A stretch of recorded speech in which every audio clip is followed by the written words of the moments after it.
Okay, so hello and welcome to the latest episode of our Creative Mrs. Doyle. I'm very excited because today we're speaking to Bramall, who is the Times of joiner. It's an especially interesting interview for people looking at apprenticeships in the construction trade, and you know that a lot of you are.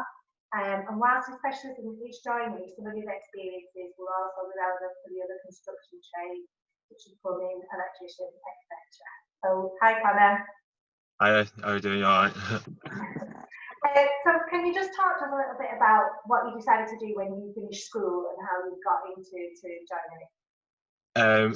Basically, I always knew from pretty much as soon as I got to school that I wanted to get into some sort of trade, but it was originally wanted to be a car mechanic, and I did choose that as an option in high school in year 10 and 11. I chose to go off one day a week with a few others and do learn about cars and stuff like that, and then I realised that definitely wasn't the route that I wanted to go down, and it was just kind of by chance. A few lads enrolled into a joinery college course, and I didn't even know what a joiner was in year 11. And I asked one of the lads, I remember being in my maths class, and he said, "Oh, joiners are basically just anything to do with wood, so architraves, doors, skirting boards," and I kind of liked the idea of that. And then I ended up enrolling into a college course, doing that just about, and then that just escalated from there, and So did you never looked back start off since. just doing the college course and then you found the company or?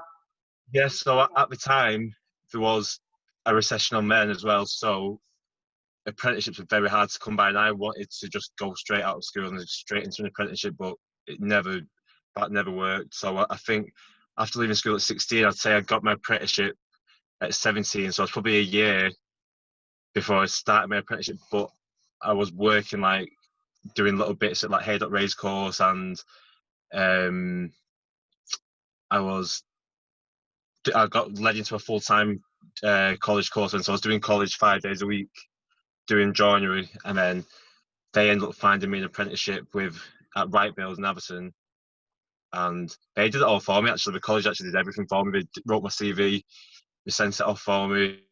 I got an interview, and then I got the job, and then I swapped from 5 days a week to 1 day a week.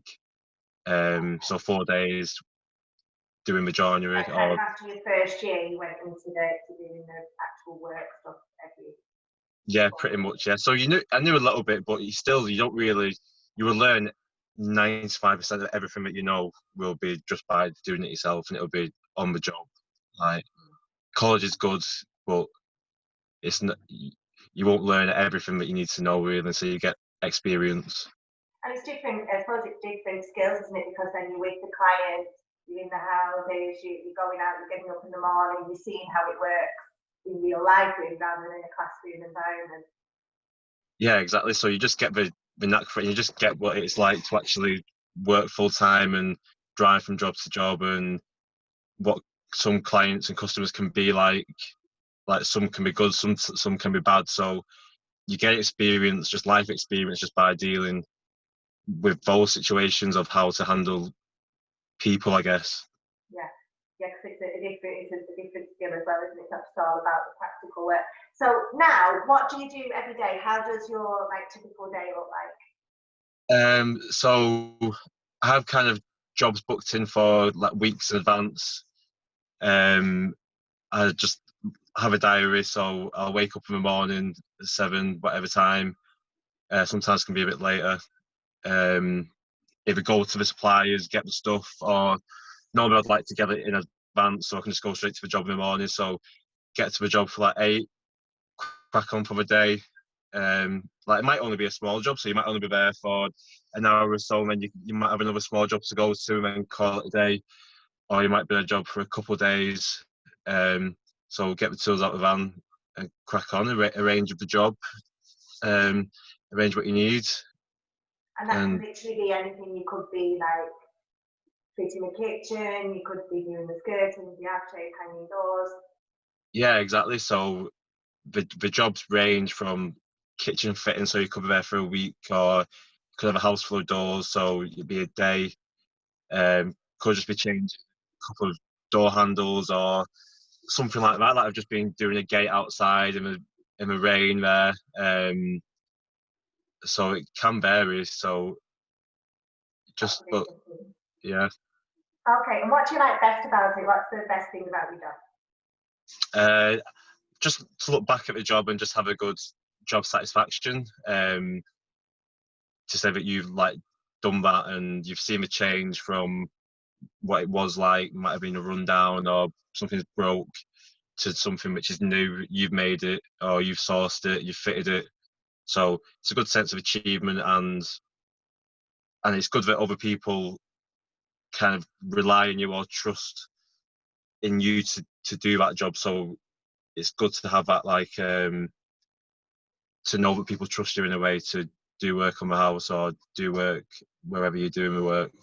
Yeah, and I guess as well, when you've got someone like, if it's a project like they're having a new kitchen fitted in the house, for example, they've invested a lot of money in something and they're excited to see what it's like. So it's great for you to have that satisfaction of, look, I've fitted it and there you are, and that's your lovely new kitchen. And it must be Yeah, quite a nice feeling at the end of the job. yeah, it is, and you can see like the customers like excitement. They're like each day or every time we walk into the kitchen, it's different, or like, or even when like you fitted it a lot quicker than they expect. Like some people think they take a lot long. Well, they do, depend on what the kitchen is, but you can have a kitchen like in and out in a day if it's a small one and it's not too high spec. So people are really like taken back by how quick the job can go. So it is good to see people's excitement day by day as you're You doing don't the have to job. rely on the takeaways for too long then in that Yeah, case. exactly. Yeah. Has anything ever happened with your work where you've had to take a bit of a knockback and it's not gone exactly as you wanted it to go? Um, I suppose not like a not like a big knockback where it's like affected like my life or anything like that, but weekly there's knockbacks with, because you're always relying on deliveries or suppliers or other people. So you could have a week's worth of work or a job each day, and it could be for 2 weeks or however long your diary's booked up for. And if something doesn't turn up one day and you're running quite a tight ship with your jobs back to back, day by day, it can have a knock-on effect on your jobs where you'd be taking a bit of a setback because the job you're supposed to do on Wednesday, the stuff hasn't turned up. So now you're stuck on Wednesday. You need to move that Wednesday job to another job. So it's to And then another day. that's I all mean, your money, isn't it? It's your income. So if you've not got that counting that, right, I was going to do that day and now I've lost that money and this is something else I can book in yeah, instead quickly. exactly. So you'll learn pretty quick. You can't always rely on other people if you want something doing. Like the saying goes, like do it yourself if you can. Yeah. Um, so yeah, you'll pick that up pretty quick. But if you want something doing, just get it done yourself. Yeah, yeah. And then in the future, so what sort of development is available for you? Because obviously you start your apprenticeship, you serve your time, then perhaps go and work for someone else. Where can your career go? I think especially with being a joiner, the joinery is so much more versatile than like than other trades. Generally speaking, it is anyway. Like I did joinery for 3 years, and then you slowly started picking up other things like tiling because you're doing the kitchen, so people will be there tiling, and the plumbers will be there plumbing it in. So we learned how to like connect the sink up, and then before you know it, you fit in bathrooms because plumbing is generally all the same. You've got your hot and cold, and you just uh, get them connected up. So you slowly pick up other things like that. Things they don't happen overnight. Like it does take years and years of experience just to do the plumbing and the plastering and stuff like that. So apart from picking up the other trades, like you will 100% pick up other trades as you're doing the joinery because you're there from start to finish. But it can also lead to being not just being a joiner in general, but an electrician, plasterer, plumber, going to different countries. Like other countries are crying out for trades, like Australia, That's what I was New going to ask. Have Zealand, you ever worked abroad? Have you worked in a different and country? I came back from Australia last year, and I did 2 years working in Sydney as a joiner. So I was working on the building sites in Sydney, like the big high-rise apartment blocks, fitting like doors, skirting boards, oak flooring, um, stuff like that. And the doors always very. If you wanted to stay out there and get sponsored, like 100%, you'll find a sponsor out there. Like I was offered sponsorship in my first few months of being there. Like it's a lot of like English and Irish people who established themselves with companies, and they love English and Irish lads going over because they're hard workers and they're always good. They're normally always good at the job because we've got a good colleges and good qualifications here, so they're always looking for joiners to sponsor to stay over there. But I wanted to come home and buy a house and establish a business at home before establishing a business or establishing myself in Australia, really.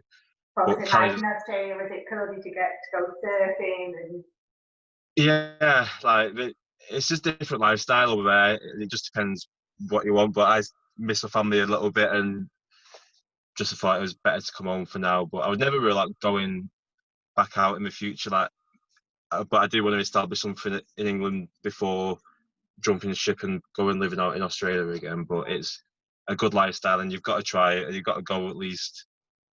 yeah, I guess because when you're young, you've got the chance to go and try and live in a different place and see how it works. And as you said, when you've got a trade like that under your belt, you can work anywhere and you can always come back. And there's always kind of people looking for that Exactly. that experience.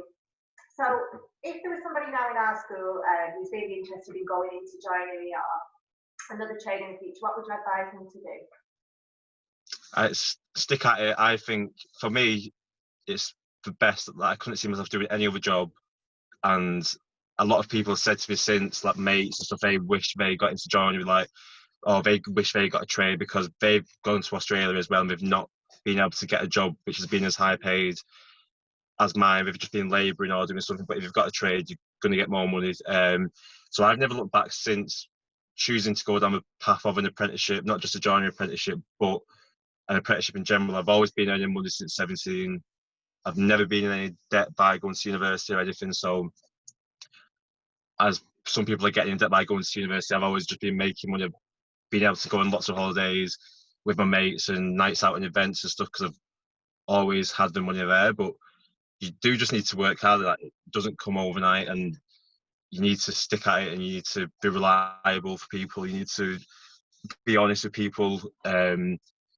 Sometimes you'll make mistakes. You'll go to price jobs up and stuff, and you might underprice it or do whatever, and you'll end up working for near as nothing. But you got to get on with it. Like, it's your mistake. You'll learn from it, and you won't really do it again. So don't try and get a bit more money out of people for the sake of it. Like, your reputation's worth a lot more, and just build up, and it'll happen eventually for you. And there's a lot of business skills involved, really, aren't there? Because you're not just you learn your trade. Obviously, you'll need to think about your maths and your profit and loss and how much your materials will cost, how much you sell it for, how much your time's worth. There's a lot of, and then like you're saying, your reputation, your business, how you're serving your customers. There's a lot of that involved as well. yeah, there is a lot more like behind the scenes what you see. Like, people see, oh, you go to a job and you get paid off a job, and you might have been paid well, but we don't see the fact, like, your fuel for your van insurance, tool insurance, the tools that you always need for the jobs, or the tools you're probably constantly buying for tools that you don't have for the job. So you are always buying things, and but yeah, you can't just get paid and just go and blast all your money. Like, you've got to be sensible with it. And and then the other side to it is as well, you go out and you do your day's work where you're in someone's house and you're fitting stuff, but then you go home, you've got your accounts to do, you've got your quotes to write, you've got to get back to people, so it's not just, there's a lot more outside of that, isn't there, as well? There's a lot of, like, once you get home, at whatever time you get home, and do whatever you're doing after work, you get home and I'll be like up on my phone or whatever, looking at how much materials are or pricing up jobs, whatever, and getting back to people with prices and stuff like that. So you do work a lot, but it's very rewarding. Do you know what I mean? I still wouldn't change it for any other job, like, really, because I couldn't see myself doing any other job. So yeah, there's loads of things you've got to think about. It's not just cutting pieces of wood and nailing them together like people think. Of course, and I think that's if you want to be good at it as well, because when you start working for yourself and doing your own things, there's all these other elements to consider. It's lovely that you say that, though, that you wouldn't change your job if you could do anything else, because it's great to know that you've gone into something from school and it's still giving you the same job satisfaction years later. Yeah. Cool. No. Okay, well, I think that's given us a really good insight. if anybody's got any questions or anything, I've got your email address, so I can just drop you those that email if anybody wanted to know anything else. But thanks so much for giving us your time today. Yeah. I know it's going to be really useful. Yes, fine. Yeah, no worries. Thank you then. Bye. Thank you. See you later. Bye. Bye.